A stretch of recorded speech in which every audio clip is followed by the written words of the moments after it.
שלום, אנחנו באתר מוטורקאר, אנחנו פה נמצאים עם קרייזלר סייברינג של אחד מהלקוחות שלנו שפנה לנו לליווי למכירת הרכב.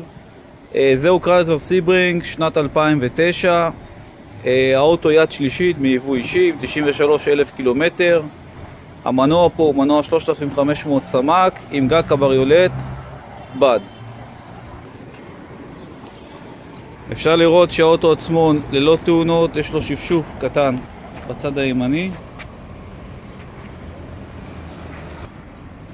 מבחינת תוספות ואבזורים, אנחנו רואים פה כאן הגה מאור, חציו מעץ, כיסאות חשמל קדמיים עם אור בצבע בז' ללא קרעים, מערכת רדיו דיסק מקורית עם צ'יינג'ר ל6 דיסקים, בלוטוס לטלפון, חיישני חניה אחוריים.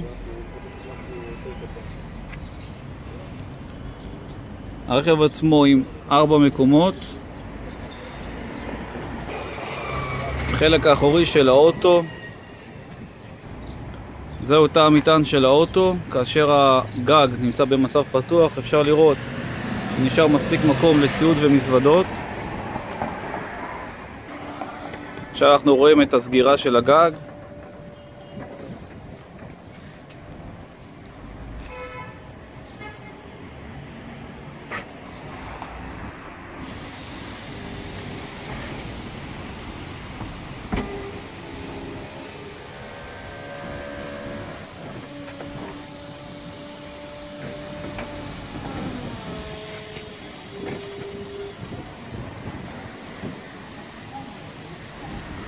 זהו הרכב.